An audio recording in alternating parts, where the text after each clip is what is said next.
Les podcasts, l'émission des jeunes talents, par Manoé Ducret. Premier épisode, Noé Rodi. Salut Noé. Salut Manoé.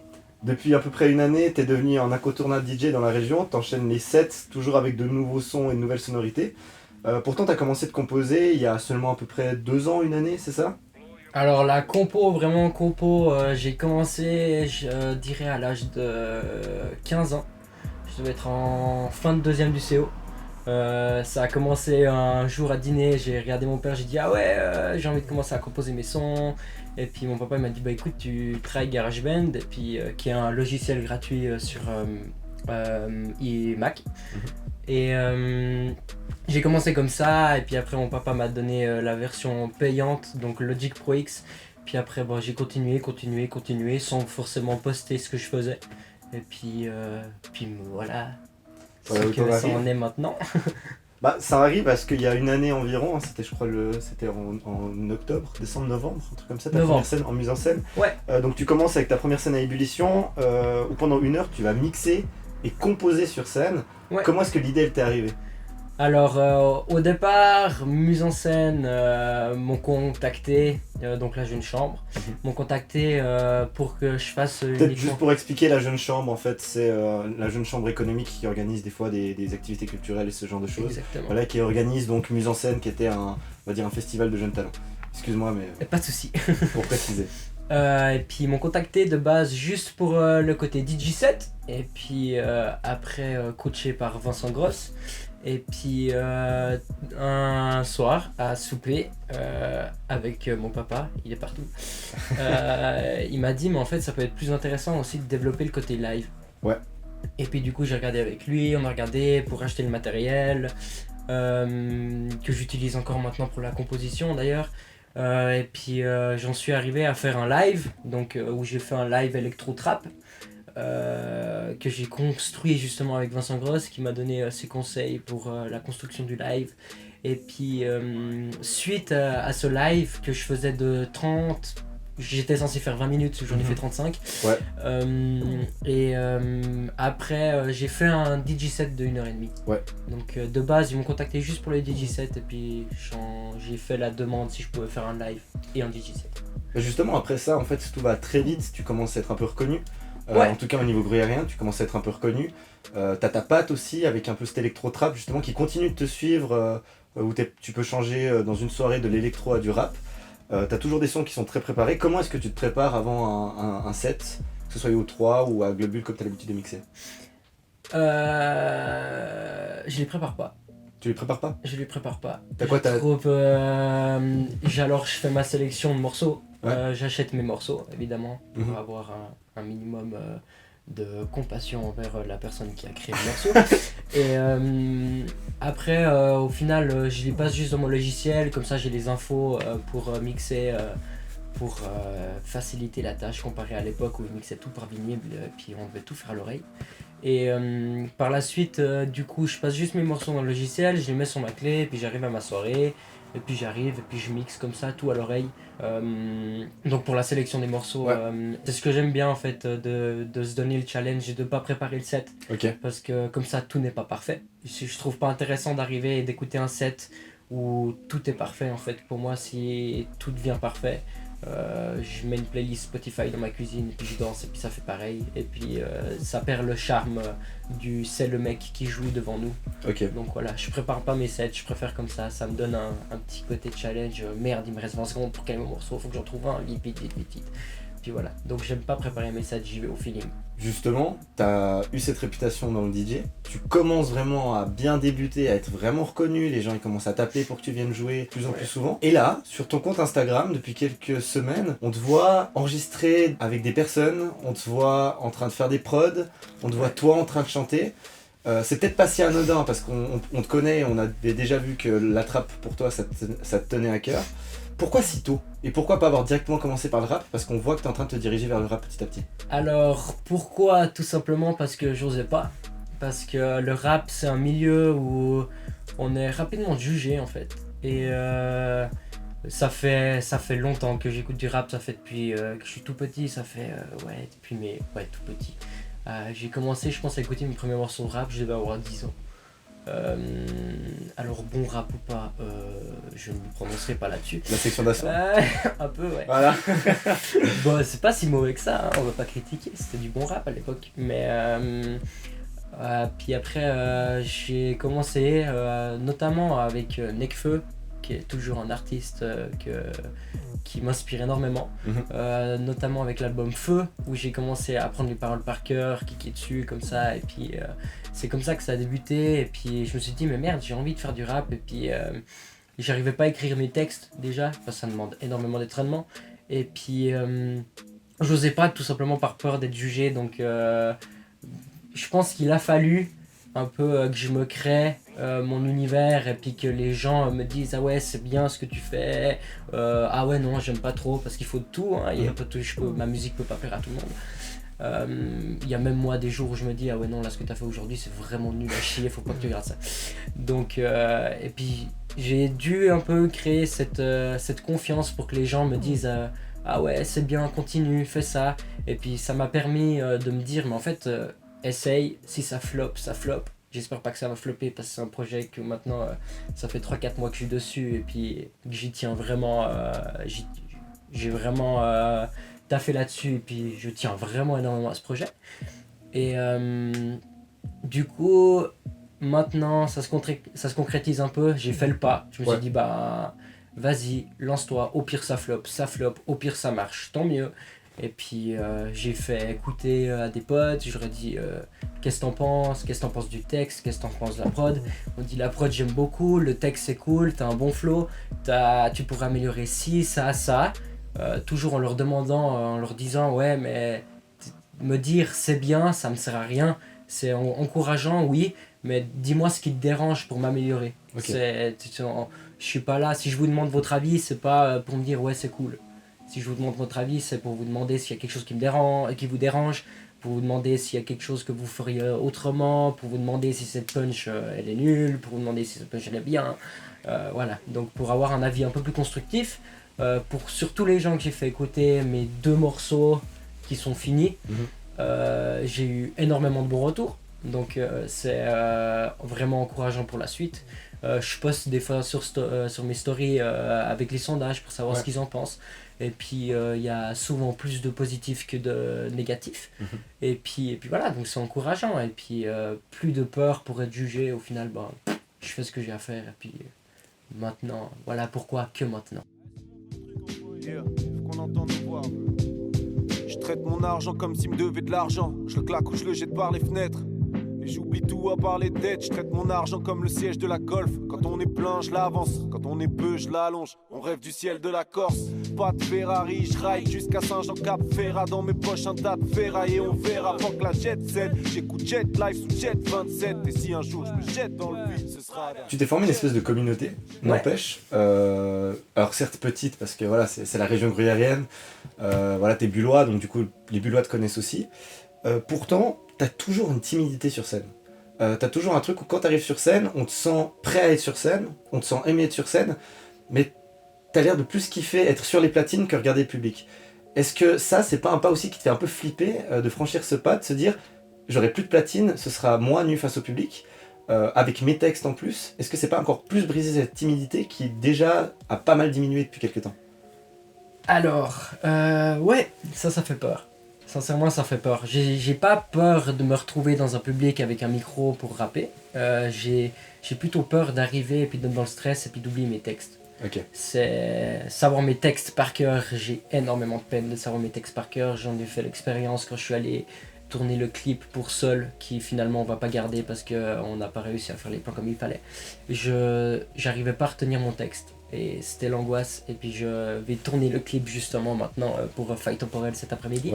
Et puis ça me fout un peu les boules d'arriver et puis de me dire purée, faut que je sache mon texte en fait. Donc la peur d'être devant le public avec un micro me fait pas si peur que ça, parce qu'au final ça m'est déjà arrivé à Ébullition d'arriver devant 250 personnes et puis de faire ce que j'avais à faire et puis voilà. Alors certes du coup dans le projet rap je suis un peu plus proche du public, c'est un peu flippant sur les premiers concerts, peut-être ce sera un peu l'appréhension de voir si les gens ils kiffent ou pas, si je me retrouve à être sur scène et puis que les gens ils kiffent pas, certes ça fout un peu les boules mais je pense que tout se passera comme ça devra se passer et puis on verra bien. Après être sorti à une mise en scène, tu m'avais confié justement que c'était un peu une timidité, t'avais un peu peur de cette timidité toujours avec le rap. Et t'as fait 2 morceaux, en tout cas moi tu m'as fait vraiment écouter, donc Faille temporelle qui va sortir bientôt, et Seul, que t'as parlé avant justement, qui va pas sortir malheureusement.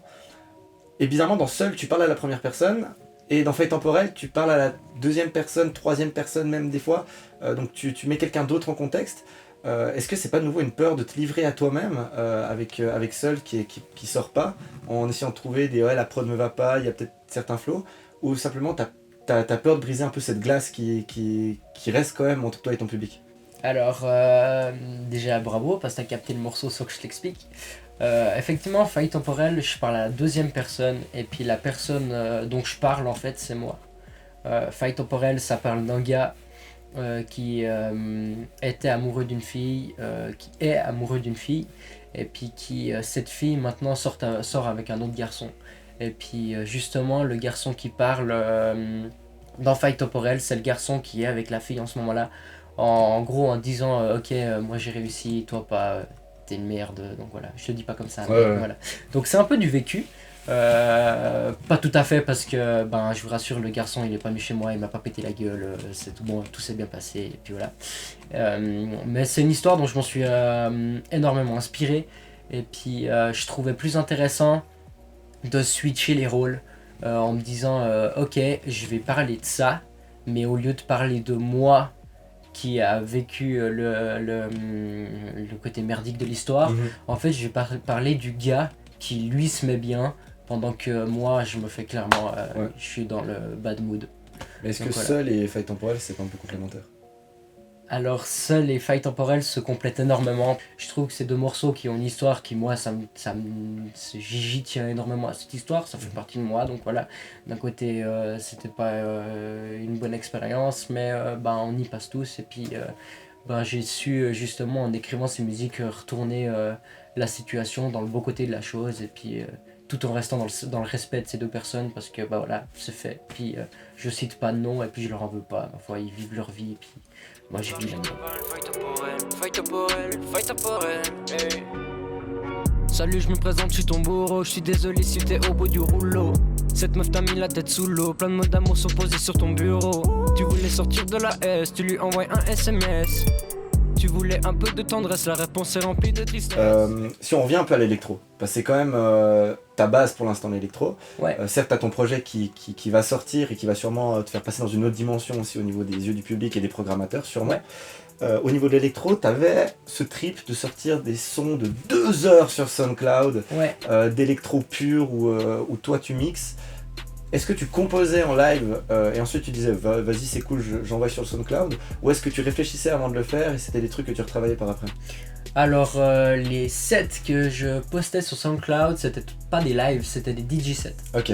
En fait tout simplement, donc c'était 2 heures de temps où je m'enregistrais en train de mixer et puis ensuite des fois ça me prenait énormément de temps parce qu'il y avait une grosse erreur et puis je pouvais pas poster ça sur internet. Et puis du coup je recommençais et puis dès le moment où je me disais ok là c'est pas trop mal, c'est jamais parfait, là c'est pas trop mal, je peux le poster. Et puis donc non, ça me demandait beaucoup de temps de travail pour recommencer le set, parce qu'on a cette pression de dire purée ça fait 1h45 que je mixe. si je me plante je dois tout recommencer. Et puis du coup j'arrivais à la fin de l'enregistrement, j'écoutais, je réécoutais 1-2-3 fois le set durant 1-2 jours. Et puis je me disais ok c'est bon je peux le poster, et puis je le postais sur SoundCloud. Alors c'est plutôt dans le but d'avoir une vitrine, plutôt dans le but de pouvoir dire aux gens écoute oui je mixe, si t'es intéressé va voir sur mon SoundCloud, j'ai 2-3 sets. plutôt que dans le but, aussi dans le but que les gens puissent l'écouter s'ils ont envie de se taper 2 heures de techno dans leur voiture. Mais c'était plus dans le but d'avoir une vitrine pour que les gens puissent voir ce que je fais, pour trouver 1-2 dates par-ci par-là. Et puis ça a marché 1-2 fois dans la région, comme cela. Il y a un mois maintenant, tu as joué au Francomania. Ouais.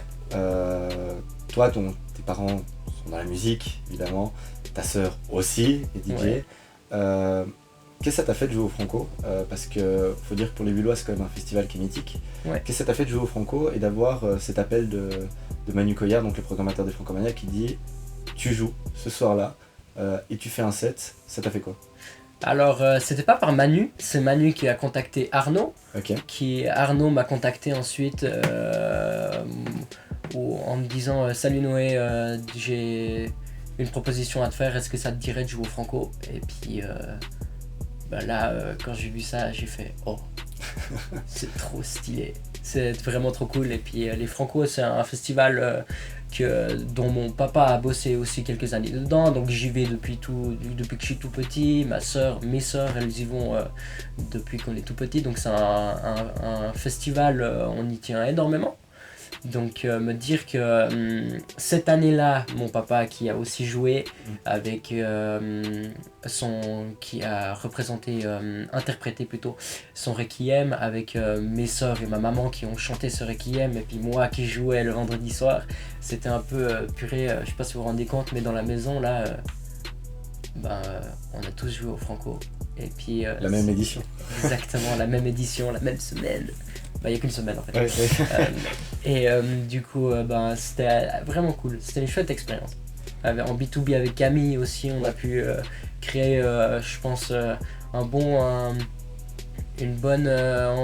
j'ai toujours eu une bonne alchimie, de travailler avec Camille pour ce projet. On s'est toujours bien entendu sur le choix des morceaux. Et puis, je pense que ce soir-là, on a vraiment fait ce qu'il fallait faire, et puis on a bien réussi le truc. Justement, là tu viens de parler de ta famille, famille de musiciens. Ouais. Vous êtes connu dans la région pour ça d'ailleurs. Ouais. Toi, Ouais. Oui. Peut-être. Rester modeste. Sans être modeste, oui quand même. Est-ce que toi, ça t'a influencé dans le fait de faire ta musique? Est-ce qu'il y a des sonorités par exemple que ton papa peut avoir dans le classique ou ce genre de choses qui vont revenir un peu dans tes... Tu peux y penser d'un coup à, je sais pas, un requiem, à quelque chose comme ça, à mettre dans un de tes sons? Ou est-ce que pas du tout, tu t'es dit, tu sais quoi, je repars de zéro, je vais redonner un peu un nouveau souffle à la musique qu'on pouvait écouter, ou pas du tout? Alors, papa et moi, on partage un peu on a beaucoup de goûts en commun en fait avec mon père et moi. On a toujours été très passionné par le côté électronique dans la musique, soit que ce soit rock, pop. Par exemple, ça nous arrive des fois, on s'écoute, bon ça fait un petit moment là, mais on s'est écouter un album des Young Gods en disant purée, c'est vraiment des tarés. Et c'est toute cette touche électro, on y a toujours, je trouve pas mon mot. Et du coup, ça a commencé de base, moi j'ai commencé par l'électronique en faisant de la house. Après j'ai commencé par la techno dont ma soeur m'a énormément influencé quand elle a commencé à mixer. Après, vu que j'écoutais déjà du rap, je faisais des prods de rap aussi, mais que j'utilisais pas, juste pour moi, pour le kiff. Et puis après, j'ai continué. Mais pour revenir à la question du est-ce que ça m'influence, oui, il y a des choses qui m'influencent parce que ça m'arrive des fois de dire à papa purée regarde j'ai trouvé ce son, comment tu trouves, et dire ah ouais ça sonne trop bien. Et puis après je te dis pas qu'il y aura du classique dans mon projet rap, mais après je suis ouvert à toute chose. Si un jour je dois kicker sur quelque chose d'un peu plus expérimental, suivant comment ça sonne, pourquoi pas, why not. À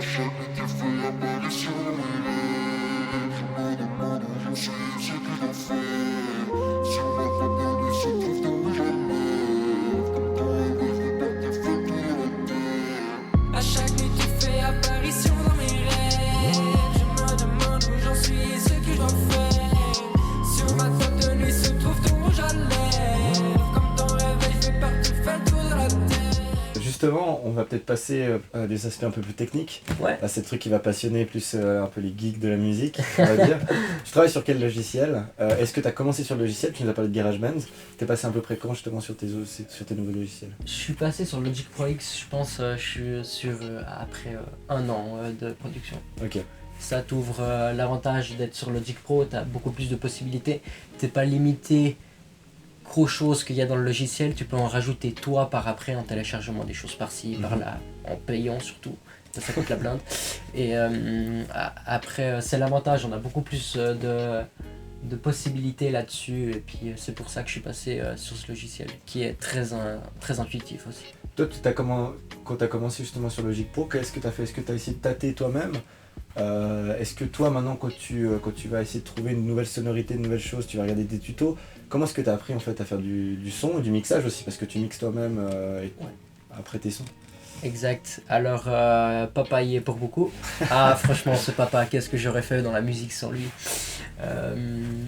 Papa y est pour beaucoup. Il m'a beaucoup aidé dans savoir comment construire le morceau ou bien donner des petits tips pour le mix ou bien ces choses-là. Après, YouTube, mon meilleur ami. Sincèrement, YouTube est mon meilleur ami. J'ai passé des heures et des heures. J'ai pas envie de compter le nombre d'heures que j'ai regardé de tutos, de savoir comment faire ça, parce qu'au final, j'ai que appris comme ça. J'ai beaucoup appris par moi-même. J'ai demandé à mon papa les petits tips pour les choses plus pointues. Mais dans le gros, je me suis démerdé. Maintenant, pour construire un morceau, quelle est ta première inspiration?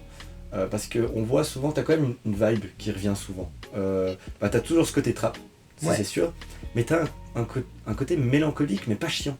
Mélancolique, mais fâché en fait, qui revient très souvent. Même quand tu fais un mix ou un set, on a l'impression que ça revient souvent, ce genre de choses. Comment est-ce que tu as cette inspiration justement de toujours être presque énervé contre toi-même en fait? C'est vraiment l'impression qu'on a quand on t'écoute. Ouais. Je pense à déjà mon vécu sur les choses que j'ai pu vivre. J'ai pas un nez dans le vécu, j'ai que 18 ans, donc voilà, j'ai pas grand chose à raconter non plus, mais c'est une histoire dans un thème où on peut dire énormément de choses. Donc ce qui explique aussi mon inspiration dans mes textes qui sont très peu joyeux en fait. Parce que en fait le côté mélancolique, parce que je trouve les morceaux joyeux chiants. En fait, je trouve pour avoir un morceau joyeux qui sonne vraiment bien et puis qu'on s'en lasse pas, faut faire un truc ultra funky. C'est pas ce que je recherche forcément. J'ai tenté de faire un peu du truc à la Angèle et puis après 2-3 morceaux j'ai abandonné et puis je me suis dit ouais non, t'es vraiment pas fait pour faire ça, c'est vraiment de la merde. Je me suis plutôt dirigé sur le côté mélancolique et puis mes prods si elles ont ce grain là, j'ai pas de réponse. J'en sais rien du tout, c'est mon mood, c'est peut-être ma manière de travailler qui fait. Après je m'inspire énormément de sans me rendre compte en fait, parce que j'ai découvert le nom de cette productrice il y a 2 jours, qui est Wanda Girl, qui est une énorme productrice aux States, qui a produit Antidote de Travis Scott, de Beach Better Have My Money de Rihanna, des grosses prods comme ça, et puis c'est des albums. Sans me rendre compte en fait, j'ai beaucoup écouté les albums qu'elle a produits et puis après je suis tombé sur une vidéo justement des 7 rappeurs français qui kick avec ces prods là, et puis je me suis rendu compte qu'en fait c'est les prods que je kiffe le plus, c'est elle qui les produit. Et puis je me suis beaucoup inspiré de ces prods là, donc Travis Scott dans Faille Temporelle, on ressent beaucoup la vibe. On ressent vraiment cette habitude qu'il a en fait dans ses morceaux, cette espèce de vibe peu planante, autotuné, hyper autotuné. Donc voilà, c'est un peu ce que je recherche aussi. Je pense que si tu veux avoir une chance un peu là-dedans, il faut vraiment apporter quelque chose de nouveau. Vraiment ta vibe à toi, tes textes à toi, ton vécu, et puis c'est pour ça que je rappe pas non plus sur de la trap. Par exemple Diditrix, qui est un artiste que j'aime beaucoup, qui lui il peut parler de drogue, d'armes, de meufs, parce que c'est un gars du quartier et puis il a ce vécu là.